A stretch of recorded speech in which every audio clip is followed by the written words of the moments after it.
Hey y'all, hey y'all, hey y'all. I hope everybody can hear me out there. Um, well, welcome back to A Lot of Little Stories. I'm your host, Queenie Denise Love, and today it feels a little bit different. So if you've been rocking with me for a while, you know I tell stories, I share stories, I interview people, I ask questions, and I bring those conversations to you. That's what we do here, right? But today I want to tell you the story. The one that started everything, the one I put into a book called The Path to Here, excuse me, a memoir of childhood trauma, teenage motherhood, and healing, liberation, and all the things. And somehow, I've not yet sat down on this podcast and just talked about it. Um, I've gotten a lot of questions regarding my book. So thank you for purchasing my book. Thank you for showing up to the book sign-ins.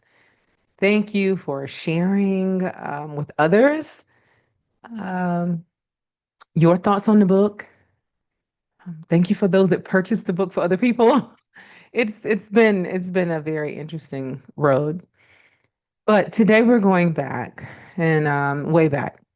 So before the awards, before the work you know me to do, before the woman you see in front of you, we're going to go back to the little girl on that farm in North Carolina, where I was wrapped in the arms of my grandmother, a person that meant the world to me, and allowed me to feel completely safe. Um, we're going to go back to where the path begins because I think that's what this has all been for. So grab yourself a drink and get comfortable because this one is going to take us somewhere, and I hope you're ready to go. I want to also thank you all who who contributed to the questions, and you sent the questions in. I sent out an email blast to a few people that were on my book signing list, and I asked them, "Hey, if you've read it, send back your questions." We did an author talk back, which was great, but there were still so many other questions that individuals had regarding the book. And so my plan is to have a few different segments. I don't know how many yet, but right now I know I have five. So that may be my magic number, but I have about five. And I hope to answer the questions. And I have a lot of questions that you guys sent in. So I was more surprised about how many questions that you all actually submitted. Um, but I'm always surprised by that. It's me, it's my work. And sometimes I think as an author, for me personally, I just felt like it's just my little story. I just wanted to get it out. I do have another one, but I wanted to get this one out. Um, but I realized it's actually more than that for the men and women who have read my story. So I'm going to kick it off. I have a few questions in front of me that I've taken from my bag. And these are all from those who've read the book. So I haven't even read all the questions. So some of them I may even pause as I'm reading it, like, what? I randomly chose, I just copied and pasted all of the, from the batch that I received. So let's get into it. Yeah. All right. So one of the questions is describe your grandmother's house. Oh, what did it smell like, sound like, feel like to be there? Oh, that's an easy question. What did it smell like? Wood. It was two different houses. We had a white cinder block house, if you know what cinder block is, cinder block house across the street at the crossroad, and we had a wooden house. Um, Majority of my childhood memories before she became ill is at the wood house, where we had a wood burning stove. That's where a lot of flapjacks were cooked, where the cornbread was cooked, biscuits were cooked. That's where I remember being outside, maybe it was in the smokehouse or it could have been in the kitchen, making souse meat. And she would, because we had a working farm and we had animals that they would take to slaughter. It's a way of living in the country. But and you get your meat from a butcher back in the day. This is the way it came through.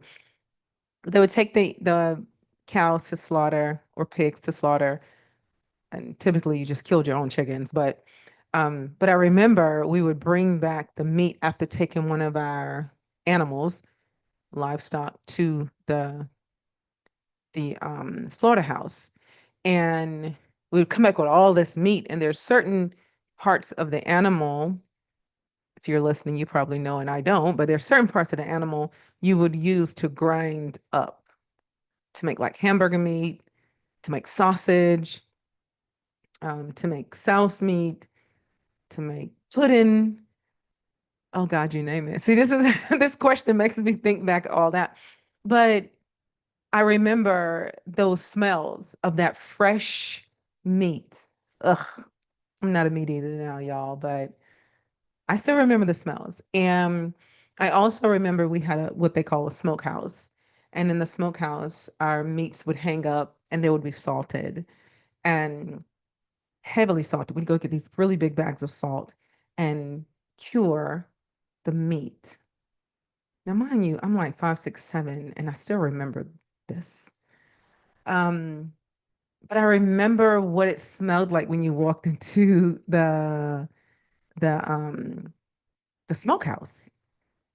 It My nose would open up. I remember as a kid, it would just feel so cool and the salty kind of smell.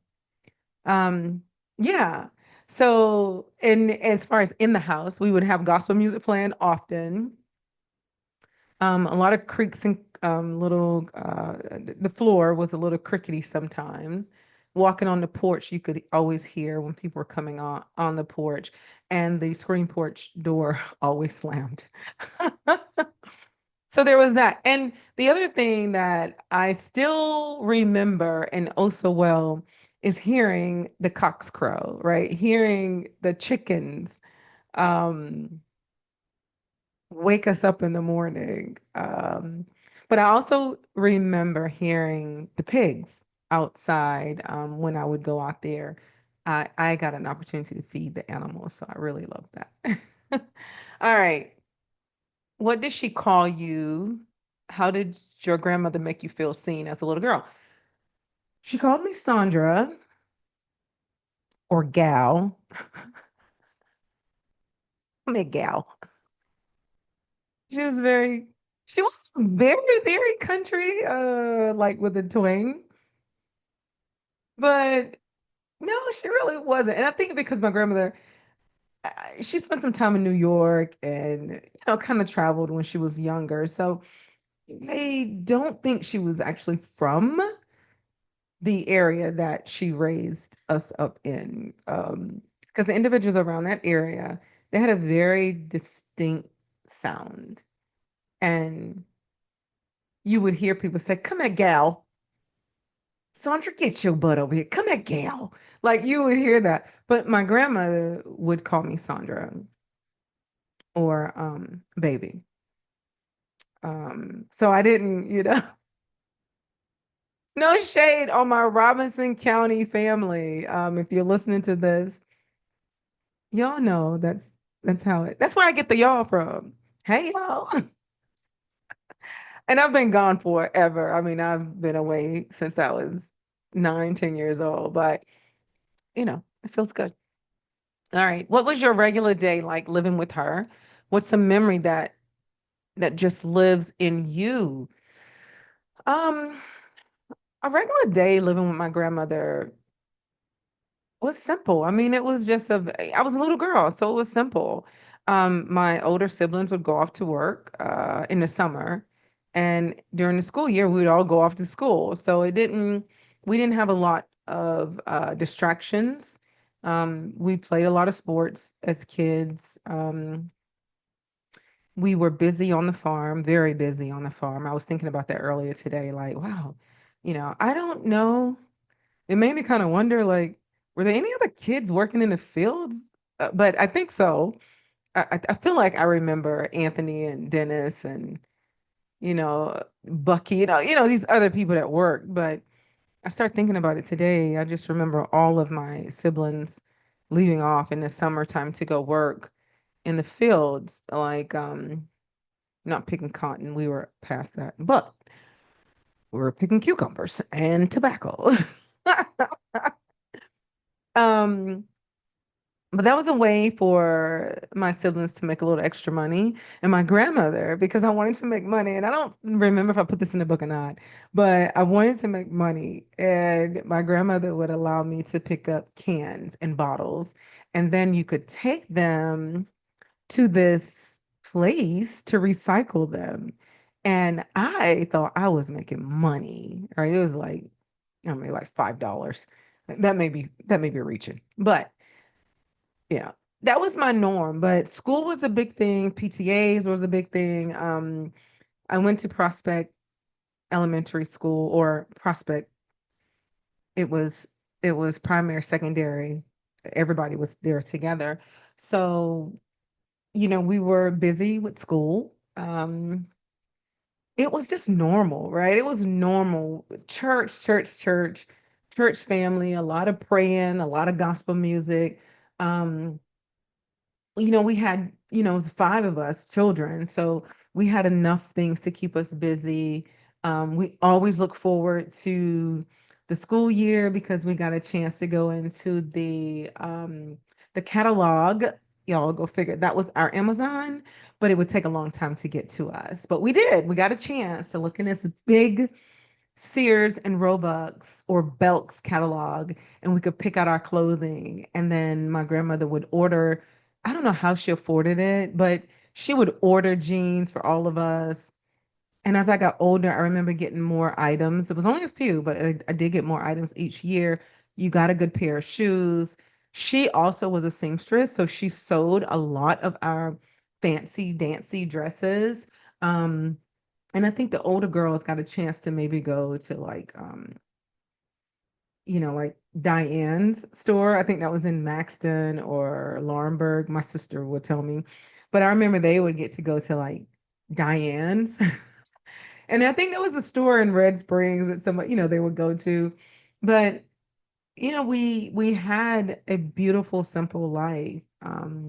She would always tell stories. And gotta remember, my grandfather was there for some time as well. And so my granddad, he would he was hunting. He would drive to the like to the town next door to us. Sometimes my brothers would go. I remember my brother Junebug would hop on the truck and go.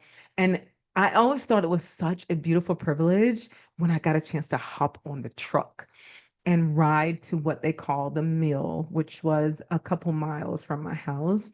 And because I always was with my grandmother, but when granddaddy would let me ride with him, oh my gosh, it was so cool to ride in his big old truck. I feel like the truck was black, like black, and it had like chrome or something on it, or like shiny silver on it. I don't know. I had to ask my siblings, but there were a lot of pickup trucks back in that day, but my granddaddy had one, and I would ride in it. All right. So the next question is, when you think about the child you were then, before everything changed, who was she? What did she love? What did she dream about? So I can't tell you exactly what I was dreaming about because I was so young, but I do remember when my grandfather passed away. I was a little bit older, and we all took a hit when granddaddy died. I remember him falling severely ill in the old house, in the wood house.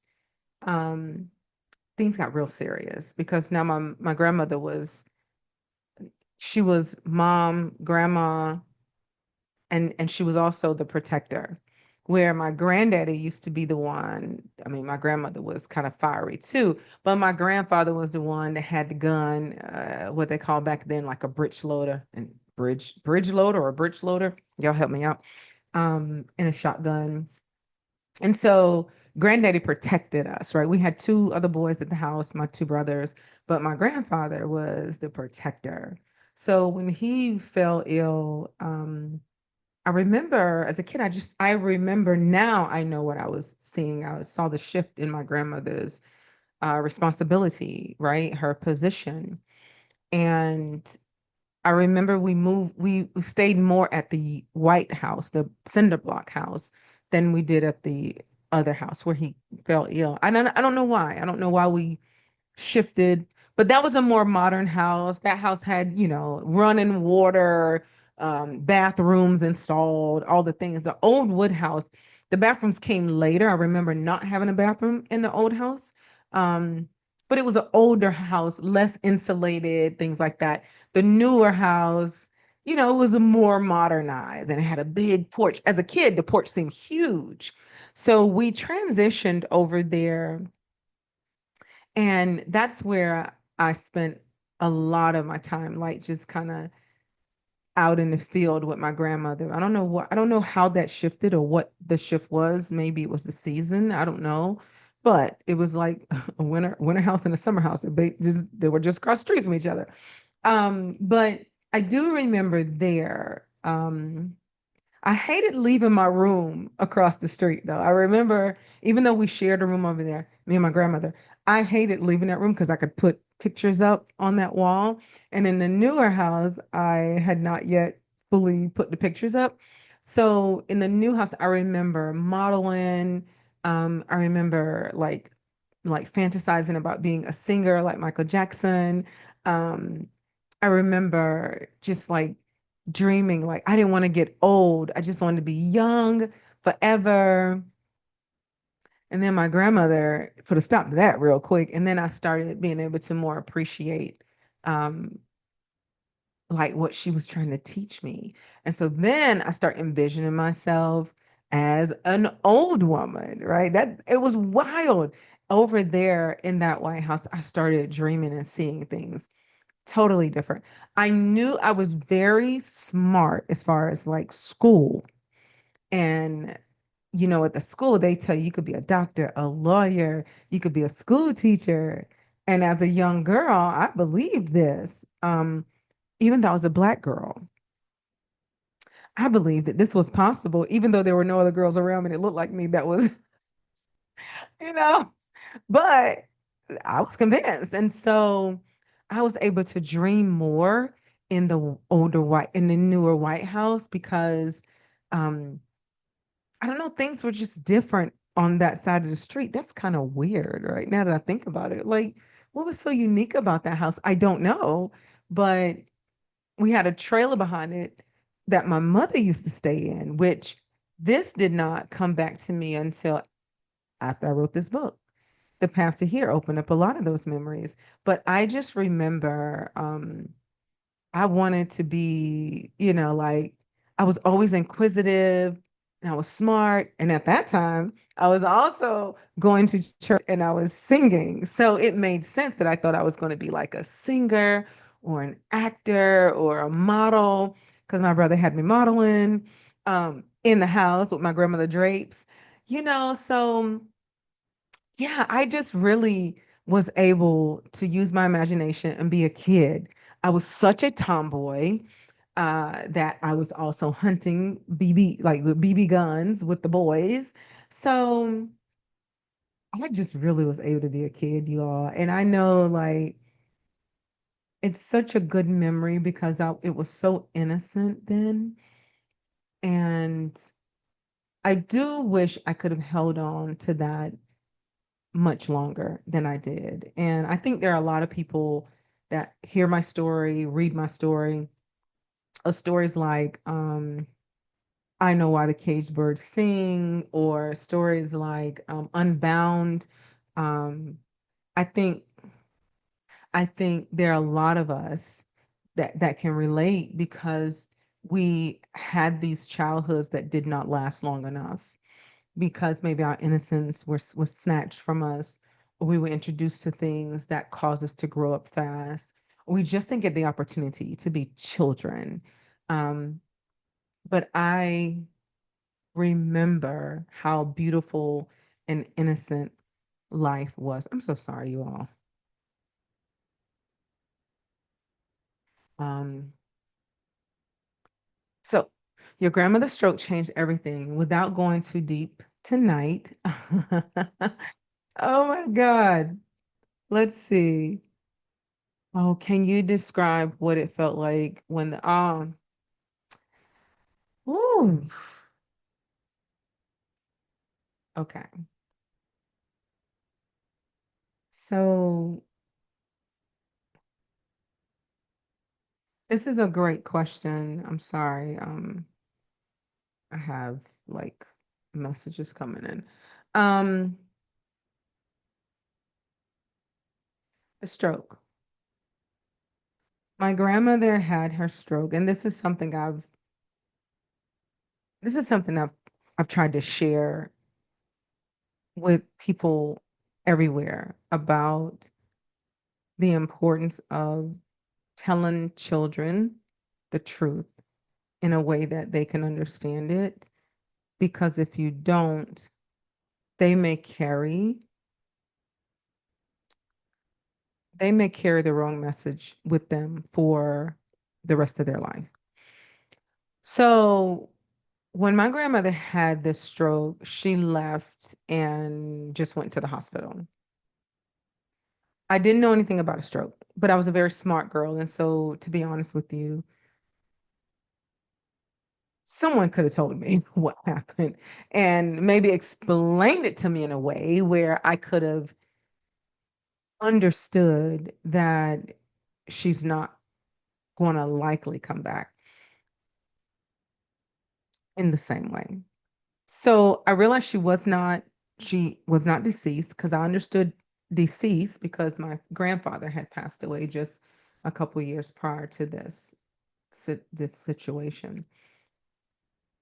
But when she went off to the hospital, nobody said to me, "Hey, um, she's not going to likely come back." Instead, they said that she would go off into a rehabilitation center.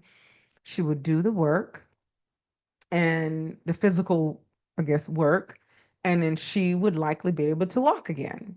And so I'm thinking that's what's going to happen. But I saw my grandmother when it took a long time, it feels like a long time when I finally visited her. And I think she was in a rehab attached to the hospital in Lumberton. I think. I'm not 100% sure, but I think so. Um, but it wasn't until I realized she could not talk that things got really scary for me. And I had a lot of questions, and she would just cry. And I remember touching her face trying to wipe her tears. And she tried to talk, but the words would not come out. They were like yarn just wrapped around and around and around in a big ball. And I couldn't help her untangle this ball. It was just so mangled what she was trying to say. And I kept thinking, it's going to be okay, Grandma. And I think the adults knew that it wasn't going to be okay. But they did not tell me that. And that honestly broke my heart as time went on because for months, years, I waited for her to come home. Um, I don't know how I realized that she wasn't going to come home, but my grandmother or my mother made sure that if I asked the questions, she shut me down. Um, and when she finally came home, I thought we could play again. I thought I could sit on her lap again. I thought she could give me those really, really big hugs again. I thought she was going to cook again because God knows I wanted some grandma cooking. I, I could have never imagined in my 9-year-old self not hearing her voice again. So, what did it feel like when I realized that she was suddenly gone? My truth, I felt abandoned. I felt lost. I felt confused. I felt unloved. I felt like I was taking it personal, like she just went away. And then when she came back, she was sick. Um, and even in that, I still wish, and this is not one of your questions, but even in that, I still wish that someone would have said, Sandra, grandma's not going to likely walk again. We had faith, right? Oh, God's going to deliver her. God's going to do this. I even remember going to like a witch doctor as a kid. I know. I remember as a kid going to a witch doctor. And I don't know whose idea this was, but I was a little girl and I remember going into this witch doctor's house because they lived in Maxton, putting all our business out there because I remember. I was quiet, but I was watching. And we went to see if somebody worked the root on my grandmother. Come on, y'all. Y'all know how we are. But I am so serious. I remember us going to the witch doctor to see if someone had worked the root on my grandmother. And I don't remember exactly who went in there. I don't want to call no names. I think I called. I remember who went. I'm not gonna put them out there on Front Street, but we went, and I remember walking into Miss Sarah Murphy's house.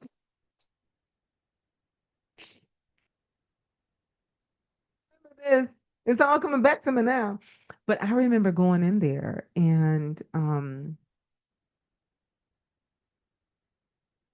trying to figure out what happened to my grandmother. Now, in hindsight, my grandmother had a stroke, and I don't think nobody put a root on her. My grandmother had high blood pressure, and if I remember correctly, she was diabetic. I remember her having needles at the house. I remember even wanting to try one of those needles. I'm so glad I did not. But I remember her having, I think, diabetes um, and hypertension. So she had a stroke. My grandmother was under a lot of stress. She became a widow, a single grandmother, right? Single mom. Her daughter is off somewhere doing what she wanted to do. And my grandmother was left holding down the entire fort with 4 children, 5 children in tow. So my grandmother was under a lot of pressure and she was a strong woman. But let me tell you,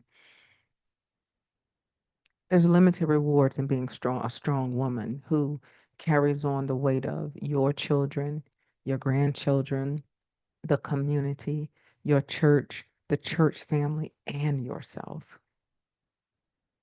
You can be strong all you want. You need a moment. You need time. You need help. And my grandmother worked herself to death almost. And after she had that stroke, I think she was with us for 12 more years, I think. About. She passed away in 97.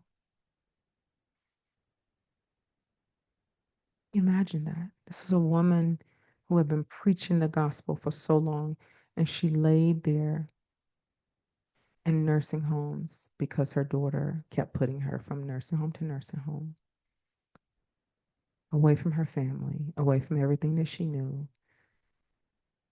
And the only sounds and voices she would hear was sounds and voices of strangers. That was hard for me as a kid because I didn't know where she was. And when I became old enough to know, I had already spent 10 years away from her. So I walk into her room from time to time as an adult woman, almost. But I always felt like that little girl that she had left.